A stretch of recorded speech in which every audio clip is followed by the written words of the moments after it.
Hello all, welcome back to our channel. So ఈ వీడియోలో unit number 3 financial management theory explanation అనేది చూద్దాము. So previous వీడియోస్లో కూడా చెప్పాను.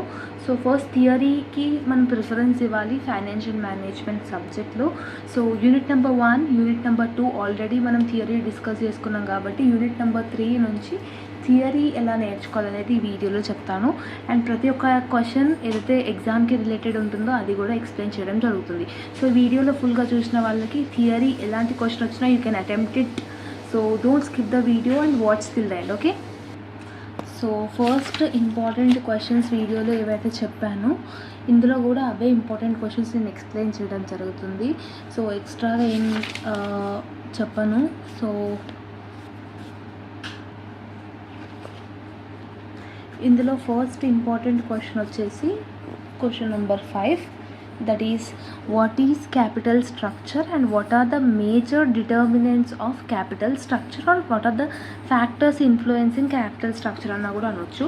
ఇది చాలా రిపీటెడ్ ఉంది క్వశ్చన్. సో ఈ క్వశ్చన్ని నేర్చుకోండి.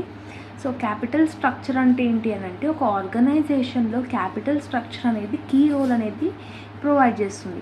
అంటే ఇది ఏం చేస్తుంది అని అంటే మన యొక్క క్యాపిటల్ ఏదైతే ఉందో mixture of different sources through which long term funds are raised that are required by businesses. ఇప్పుడు ఒక ఆర్గనైజేషన్లో ఎక్స్ పర్సన్ ఉన్నాడు, వై పర్సన్ ఉన్నాడు.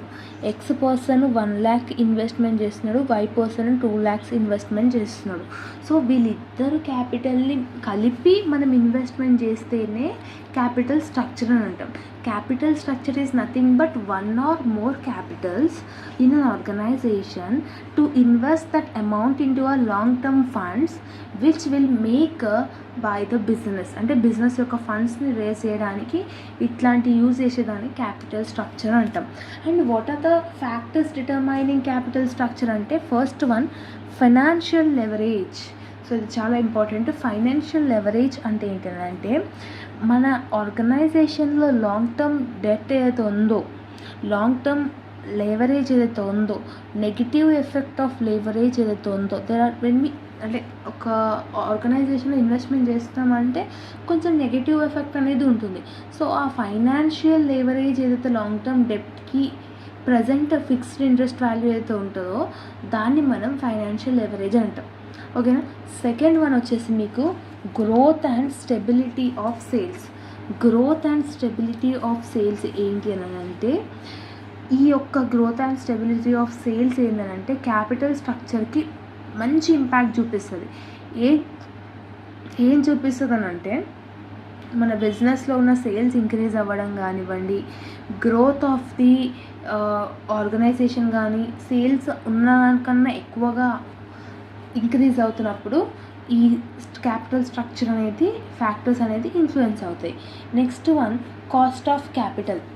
కాస్ట్ ఆఫ్ క్యాపిటల్ అంటే ఏంటంటే minimum return required by the supplier of cost. అంటే మనం ఒక పనిని చేసినప్పుడు మినిమం రిటర్న్ ఆఫ్ ఎక్స్పెక్టేషన్స్ అనేది పెంచుకుంటాం. Like for example while designing the capital structure like overall cost అనేది మనం ఎప్పుడైనా రెడ్యూస్ అవ్వాలనే చూసుకుంటాం కానీ ఎక్కువ అవ్వాలని చూసుకోము. సేమ్ అలాగనే కాస్ట్ ఆఫ్ క్యాపిటల్ అనేది కూడా ఇన్ రిటర్న్గా మనకి మినిమం రిటర్న్ ఆఫ్ ఇంట్రెస్ట్ అనేది వచ్చేటట్టుగా చూసుకుంటాం. నెక్స్ట్ వన్ వచ్చేసి cash flow ability to service debt. Cash flow ability to service debt అంటే ఏంటంటే లార్జ్ అమౌంట్ ఆఫ్ అప్పులు.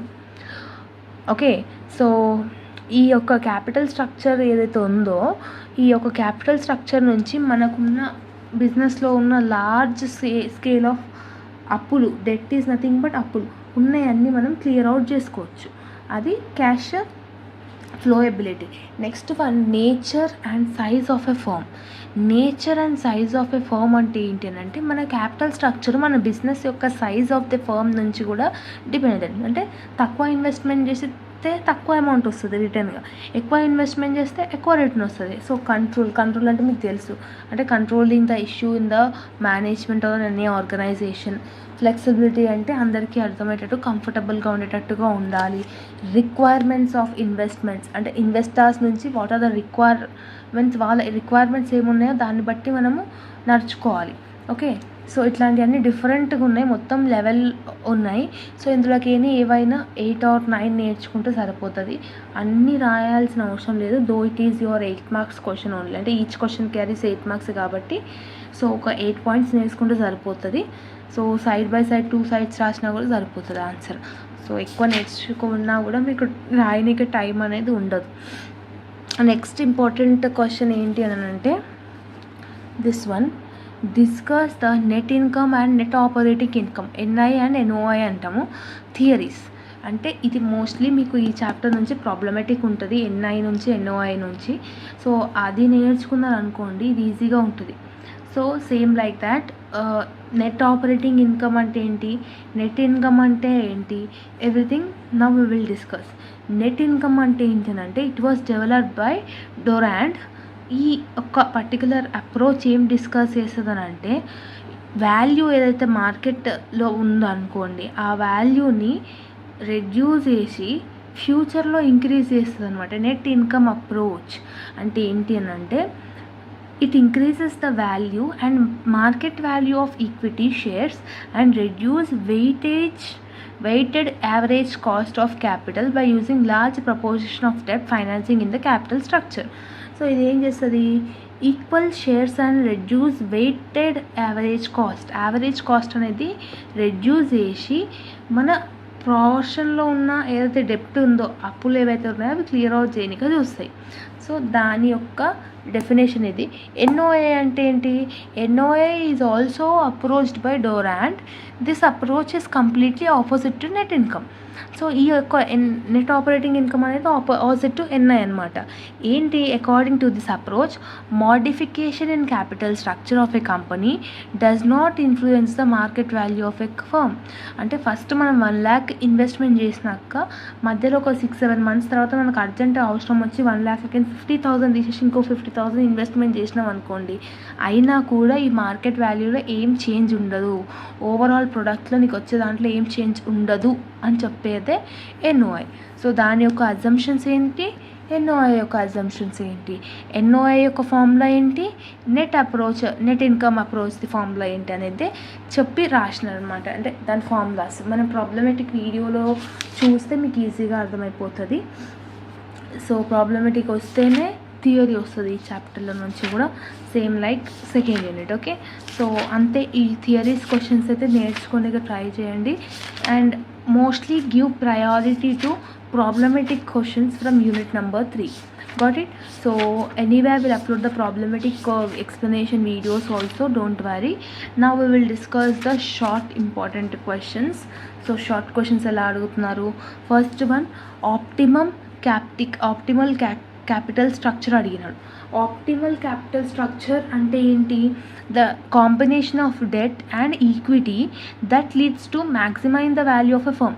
అంటే కాంబినేషన్ ఆఫ్ డెట్, మనకున్న అప్పులు మనకున్న లాభాలతో కంపేర్ చేసుకుంటే మన యొక్క ఫర్మ్ యొక్క మ్యాక్సిమం వాల్యూ అనేది తెలుస్తుంది, దాన్ని మనం క్యాపిటల్ స్ట్రక్చర్ అని అంటాం. లాంగ్ టర్మ్ ఫైనాన్స్ అంటే ఏంటి, క్యాపిటల్ స్ట్రక్చర్ ఫార్మింగ్ అంటే ఏంటి, and average cost of capital, ఇది ఇంపార్టెంట్. సో ఇది చూసుకోండి, యావరేజ్ కాస్ట్ ఆఫ్ క్యాపిటల్ అంటే ఇది. మీరు సింపుల్గా ఈ ఫార్ములా నేర్చుకున్నారనుకోండి ఈజీగా వస్తుంది. ఈ ఫార్ములా ఎలా వస్తుందంటే మీరు ప్రాబ్లమాటిక్ వీడియోలో ప్రాబ్లమ్స్ చూస్తే మీకు ఇది అర్థమవుతుంది. వాట్ ఇట్, సో ఫార్ములా రాసిండు, ఆ ఫార్ములానే ఎక్స్పాండ్ చేసినాడు కాబట్టి దీంట్లో ఎక్స్ప్లెయిన్ చేసేది కూడా అంతగా ఏముండదు కాబట్టి సో బెటర్ మీరు ప్రాబ్లమాటికే నేర్చుకోండి. EBIT, earning before tax, interest and tax అని అంటాం. ఈబిటి అంటే ఎర్నింగ్ బిఫోర్ ఆఫ్టర్ ట్యాక్స్ అంటాం. ఇవన్నీ మరి ప్రాబ్లమాటిక్లోనే అర్థమవుతాయి కాబట్టి ఫస్ట్ ప్రాబ్లమాటిక్ చూసుకుందాం, తర్వాతనే ఇవన్నీ చేద్దాం. ఓకేనా? So this is all about the video. So if you like this video then do like, share, comment and subscribe to our channel and share with all your friends and groups because this video might be helpful for them also to understand about the FM subject. Okay, so comment section lo comment cheyandi next chapters kuda kavali ante. See you all in the next video. Bye bye everyone.